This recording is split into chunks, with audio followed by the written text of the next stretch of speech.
It's time for What's Trending. Good evening, Cougar basketball fans. We kind of have homegrown fans everywhere in this country, and so what an incredible blessing. We talk about urgency and faith. Fast break, run to perfection. Give me that. I think we're just excited to keep going.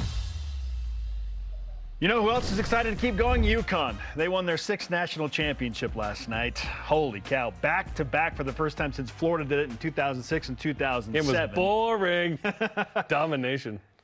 They won every game by, what, at least 14 points? It was an average of 22. It's unbelievable. Yeah. The best overall point differential in the 6 games in the history of the NCAA tournament run. Second best, Mark Pope's Kentucky 96. team in 1996. So, yeah, the national championship game was a little boring. It's cool to see UConn repeat, but again, you get to the end of the game, and it doesn't take very long for these way too early top 25 polls Not too early. start It's to perfect. show up. Too early would have been during March Madness. Well, I mean, 2 minutes after the game, it's like, all right, let's look ahead to next year. What? Yeah. Who's going to Perfect. be the best team? Is it going to be UConn again? Might as well. Surprisingly, or maybe not surprisingly in some of your minds, BYU is featured as high as number 10 in one way too early top 25. They're currently number 13 in the athletics way too early top 25, and they're given the 14th best odds to win the 2025 national championship according to FanDuel. This is Mark Pope actually looking at this graphic. That's the face. Yahoo Sports has them at 20, Fox Sports 21, Sports Illustrated 25. Well. Are you Sports Illustrated's still going, huh? Are you buying the hype for BYU men's basketball going into next season? Why not? Why not? BYU's got up to 8 guys returning, and that's without Jackson Robinson, right? You're bringing in your highest signee ever at 28 in Colin Chandler from ESPN's Top 100. Certainly you lose some guys in Spencer Johnson and Marcus Adams Jr. and probably Jackson Robinson. But yeah, you're bringing in Chandler, you're bringing in Isaac Davis. Dawson Baker's going to play. You're going to have a healthy Ali Khalifa. Hopefully he gets the offseason knee surgery that he requires and gets ready to go. I would say why not? Because BYU brings back enough guys and showed that they can compete and compete well in the Big 12.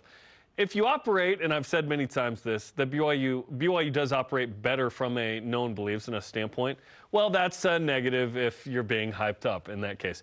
But at some point, you can respond positively to the hype. So I say why not, man? I think some of the issues that BYU had will be rectified in different ways. For example, only one real ball handler on the team. You're going to get 2 more dudes in Colin Chandler and Dawson Baker who can help in that regard as combo guards to help with the combo guard / point guard that is Dallin Hall. You lose 14 points a game in Jackson, but let's not act like it was 20 or 25 points a game. Like 14 is replaceable by a couple of guys. We don't know what the portal's going to look like in terms of people who may want to leave and or come in. Reminder, BYU didn't play with 13 scholarship players last year. They played with 12. Is BYU an attractive option for a high-level transfer portal player? Hopefully, but I don't know that BYU is going to attract high-level transfer portal players because they're not shelling out the NIL to get those kind of guys. Guys like Dawson Baker and Ali Khalifa are mid-level in terms of production / what they ask of NIL. BYU is trying to get more competitive in that space, Spence, but I don't think BYU will ever attract a high-level guy because they're not willing to shell out that amount of money. Other than Colin Chandler? Right. Well, yeah, Colin Chandler. I'm talking from the portal, though, not out of high school. Okay. Also, Colin is a member of the church. Like, that's your recruiting advantage. The portal guy that isn't a member, Dawson was a member, like Ali Khalifa was at Charlotte, put up unique numbers but didn't blow your mind, right? BYU's a unique place. We're not getting the high-level transfer portal guys, I don't think. Yeah. High level, I'm talking so-and-so at a big school put up 17 a game at a big school. Sure. I'm not talking 14 at LMU. I'm talking 17 in the Big East or the Big 12 or the ACC or something. Listen, BYU's in a great position. Yeah, Great sure. position Yeah, with the I'm just core, talking real here. with the core that they bring back again. And it's not even a guarantee that BYU will get the high-level guys that are members of the Church of Jesus Christ of Latter-day There's no Saints. guarantee See of that Jabari either. Parker. Yeah. You know? If Duke enters the convo, BYU's not winning that recruiting battle. So Not many are against Duke. BYU with their highest recruit ever in Colin Chandler by metrics, he joins a team that is now projected, and again, 14th best odds to win the national championship. Like, that is wild. Sorry, what? We just want to win a first-round game here, let alone Seriously. 6. Seriously, BYU wants to get to the second round for the first time since Jimmer Fredette played in 2011. How about a draft pick since Jimmer? That could be Jackson. Maybe it's Jackson Robinson. By the way, the tide is shifting, perhaps. There are 2 fewer NBA draft picks this year, by the way. 2 teams have forfeited their picks. That much tougher to get picked into the NBA. Super random, right? All right, so the 14th best odds. What? Yeah, interestingly enough, those are the 5th best odds in the Big 12. Taking 5th again? Let's go. Okay, Kansas and Houston and Arizona and Baylor. Oh, by the way, Arizona high. Then there are BYU and Iowa State who are tied for 14th. Not bad to be with Iowa State. No, it was a it's 2 not. seed and nearly won the regular season title. Wild. Pretty good. Now, we have spoken at length, so often about how valuable it is to have a returning core of experience. And even if BYU, how nice is it that even if BYU loses a talent like Jackson Robinson, we sit here and say, okay, it's all right. BYU brings back a ton of production. Yep. Ton of production. And can BYU get some guys healthy? Can Dawson Baker take over the void that Spencer Johnson leaves? We think, and he will alleviate some of the ball handling concerns. Different roles, but yeah. Right? So Colin Chandler is more of your Spencer Johnson replacement to me. Dawson Baker is more of now we have a second point guard. Like who we were expecting. I would love 2 ball handlers on the floor at the same time with Dallin Hall and Dawson Baker at You'll times. see that at times. Yeah. Yeah, for sure. So I love that the core is back. BYU has experienced things together. They had gone through really, really intense frustrations in the West Coast Conference. Now they've experienced some success in the Big 12, but they're dealing with the frustration, that awful dessert of the NCAA tournament that they can dwell on and use it as motivation and just see what they can do. But I mean, I'm a little surprised. Are you not a little surprised? I'm a little surprised that BYU is as high as they are in some polls. I thought, maybe they'd be like a fringe top 25 team. We're seeing them as high as number 10, number 13, number 14. This goes to show that a first-round loss does not negatively affect you as much as the perception of what you could become next year. It's more about what BYU did the entire season. And look at Ken Pom. BYU finishes number 18 in Ken Pom 16 this season. today. Oh, they jumped up 2 spots. They jumped up 2 spots. That's unbelievable. So, BYU is a good team, and they had good metrics, and they had a disappointing finish, but it doesn't mean it was a disappointing year. It is wild to see 10 though from USA Today. I'm like 10. BYU doesn't have the sort of recruiting chops against a lot of those teams. But I would put BYU in the 20 to 25 range going into next year. That's kind of what I thought. Which is where they finished and where they were and where they probably are, given if you lose Jax and you add Colin Chandler, there's a guy that you expect to sort of have a productive freshman year, which, by the way, I've said it a couple times. I'll say it again. I'll keep saying it. I'm not going to expect Colin Chandler to come out and score 15 a game out of the gate. Now give him time. Off a mish. He's still on his mission in London as we speak. So even if he got home in the next couple of weeks, which I can't remember when he gets home, but I think it's soonish in the next month or 2. He's going to have 4 or 5 months before the season. Yeah, give him time. It takes a long time. Sure, ask Dallin Hall about that. Ask Richie Saunders about that. Yeah, it takes a minute. Those guys really excel as sophomores, right? Colin is exceptional in terms of where he sits in the signing rankings and whatnot and the type of player he is. Super exciting, though. And Isaac Davis could be a baller. And Dawson Baker, we expect to be healthy and super able to help this BYU offense continue to do what they do. But provide different skill sets. Dawson Baker gives you a one-on-one ball handler that BYU didn't really have. BYU relied on pick and roll more at times. I love that Dallin Hall is going to have some help. I like catch and shoot guys, but when Duquesne and Texas Tech are up in your grill, can one guy make a play to create an opening and get an odd man rush, which is the goal of every offense, is to get a 2-on-1, a 3-on-2, and then you get an open shot. So, I'm stoked. Am I buying into it 100%? I'm not buying into number 10, but I'm buying into BYU should be a top 25 preseason team. They don't lose a ton. They return a lot. They add some nice pieces.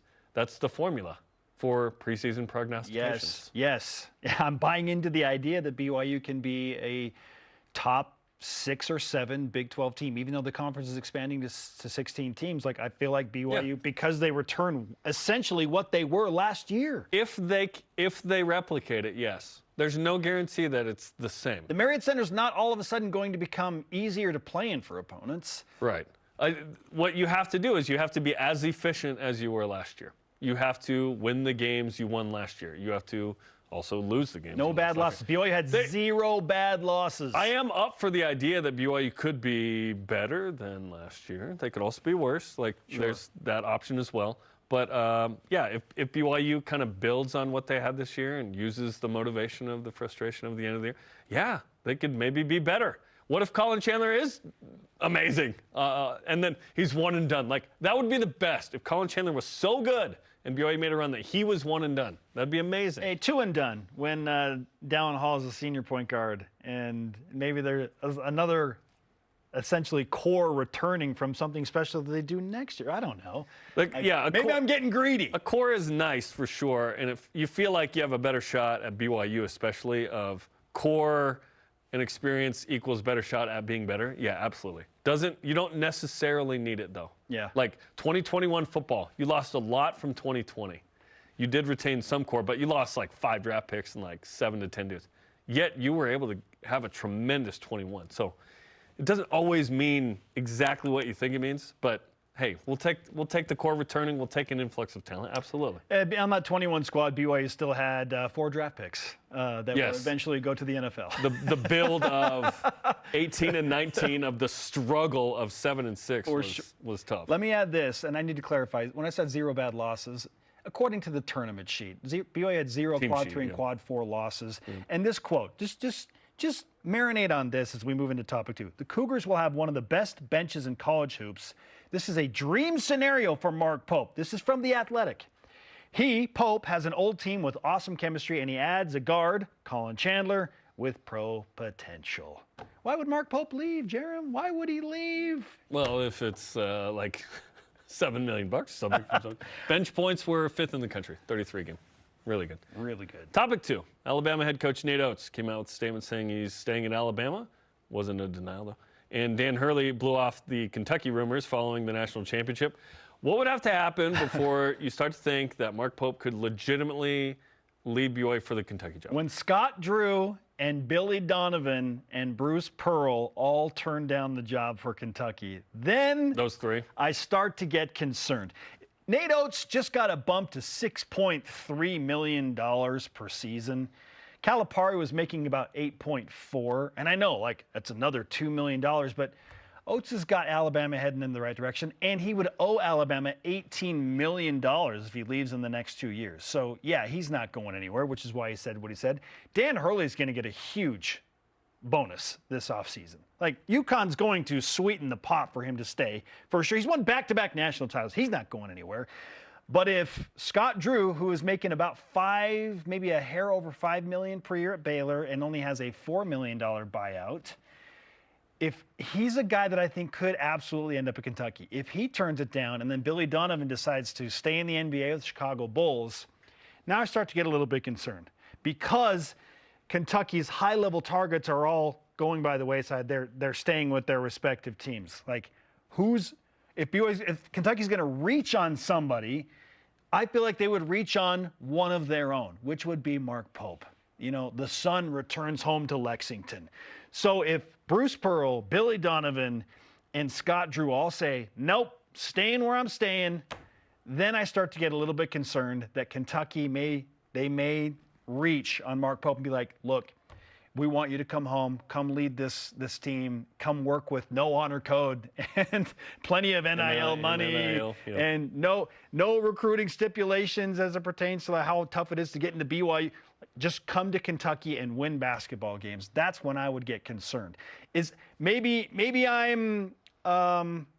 that's a little bit I don't know, too reactionary to just three coaches turning it down, but what would you add to that before you start to think, okay, maybe this could actually happen? I'm not worried at all. I just don't think it's going to happen. I just think that Kentucky, if Mark had won a game or two in the tourney, he would be a more viable candidate. That Kentucky, without question, Kentucky does it probably, obviously Mark has a great resume. Mark's awesome. We love Mark. He's fantastic. It's awesome that he's at BYU. We're enjoying this time. I don't want him to leave. Yeah, I don't either. But I just think there are other candidates that are probably more proven in the NCAA tournament that would be more attractive to Kentucky at this time. I think once Mark has a run in the tourney of at least a game or two, now his viability as a candidate increases tremendously. BYU does not have a recent history of winning in the tournament. Like Dave Rose was courted by Oklahoma after Jimmer Fredette, and then Lon Kruger got that job from UNLV, not Dave. Dave chose to stay here. BYU did some things, sweetened the pot, paid him more, and he stayed, right? It's natural to have this, and I'm sure Mark's getting courted by other programs, but now that BYU's in the Big 12, like it's got to be an opportunity that makes more sense because you're in the best basketball league in America. Still feel that way even after the tourney. The best regular season basketball conference in America, whatever. Yeah, I'm not worried at right now, no. It's not beyond Kentucky to bring one of the Patinos back either. Like Right. Rick Pitino's turning around St. John's. Wouldn't that be something? That Bring him story arc, back. like bring him back, or his son Richard, who's doing great stuff in New Mexico. Yeah. But maybe they reach with the younger Pitino.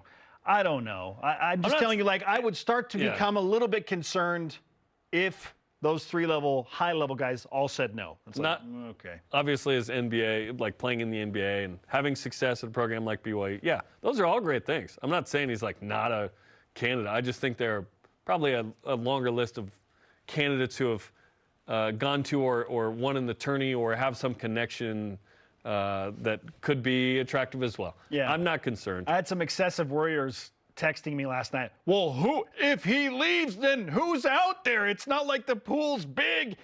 And there's a lot of truth in that. It's like, okay, Alex Jensen, an assistant coach for the Dallas Mavericks, Yeah. Mark Madsen town at the Cal, Chris Burgess over at Utah, Nick Robinson, like Barrett Peary, Stan Johnson. Like, it's about 6 guys. Like, the pool is not long. And so, but I'm not ready to worry yet. Okay, I feel like Kentucky's going to go get somebody that has national championship pedigree. It's Kentucky. It's not going to be a problem. It's Kentucky.